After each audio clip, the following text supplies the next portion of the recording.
Et bonjour les amis, j'espère que vous allez bien.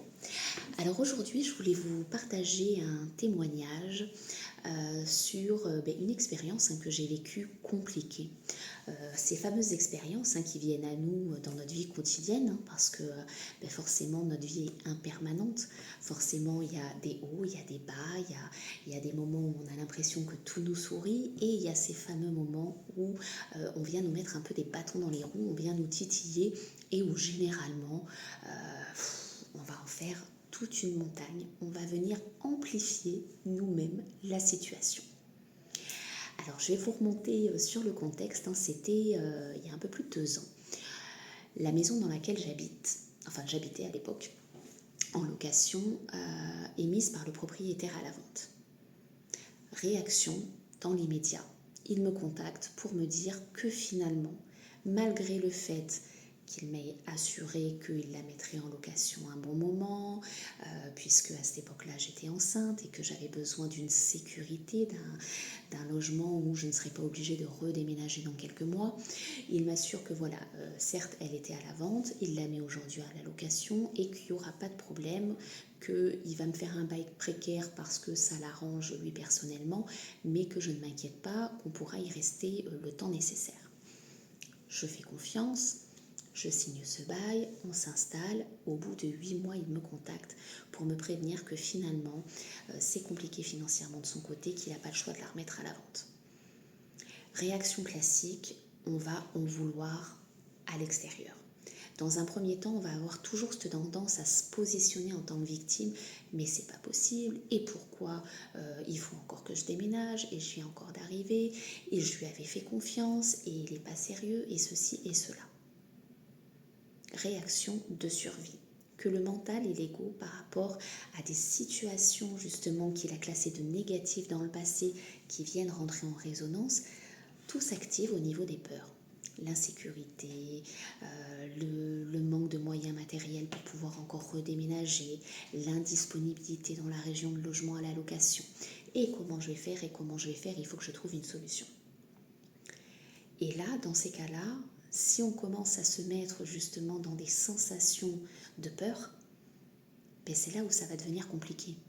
Parce que forcément, on va vibrer la peur. Et si on vibre la peur, on va attirer justement tout ce qui va être manque. Et du coup, on va avoir du mal à retrouver quelque chose.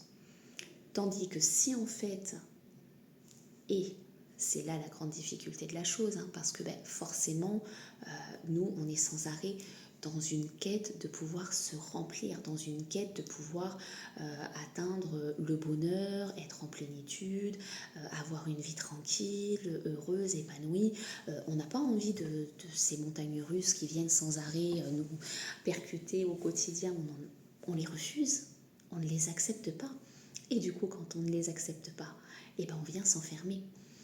Donc pour en venir à cette histoire, je me dis ok, on doit déménager, je l'accepte. J'avais déjà 5 enfants, la petite dernière était vraiment tout bébé. On commence à faire les recherches. Et là, avec des critères forcément improbables, puisque pour la région où j'étais, trouver une maison avec minimum 5 chambres, avec du terrain pour les animaux, avec un loyer qui reste cohérent, le fait que ça reste dans la ville où on est. J'avais des critères essentiels. C'était même pas un caprice ou autre, ou ne pas avoir envie de faire concession, c'était des critères essentiels. Donc, j'ai décidé de faire un acte de foi. Alors là, on partait vraiment dans quelque chose d'inédit. C'était une expérience pour moi inédite, puisque ça fait partie des toutes premières où je me suis laissée porter, où j'ai accepté de ne pas résister et d'avoir complètement confiance en la vie. J'ai exprimé mes besoins, j'ai posé l'intention de mes besoins. Et j'ai dit maintenant, je lâche prise. J'accueillerai ce qui se présentera. Je lâche prise et j'ai confiance que la solution va venir à moi. Vous imaginez ?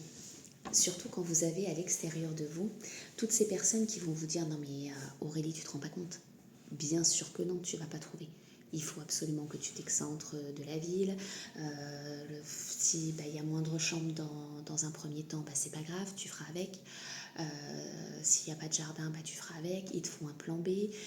C'est pas possible, vous allez vous retrouver à la rue, ceci, cela.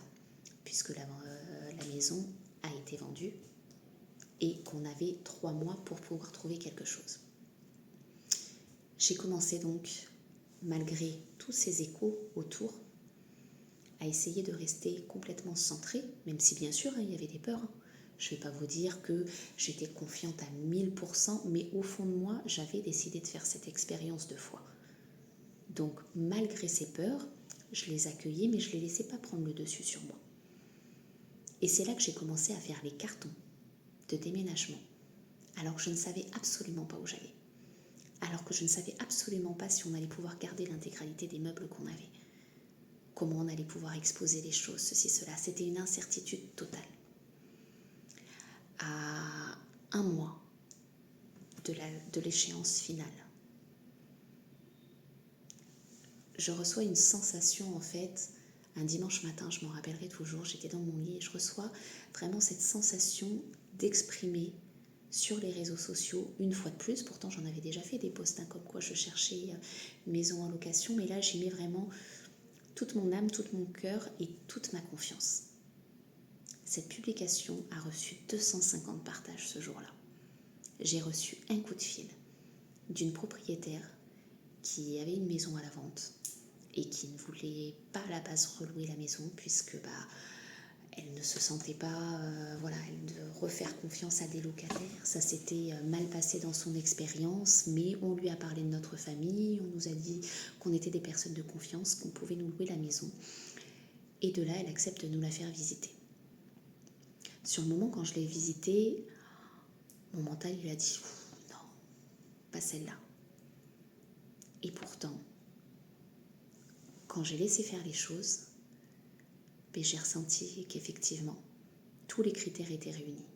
Elle était à côté du collège de ma fille, ce qui permettait d'avoir un trajet en moins le matin et de moins jongler avec les horaires de 8h le matin et 8h45 les autres. Elle avait jardin, elle avait tous les critères en fait demandés.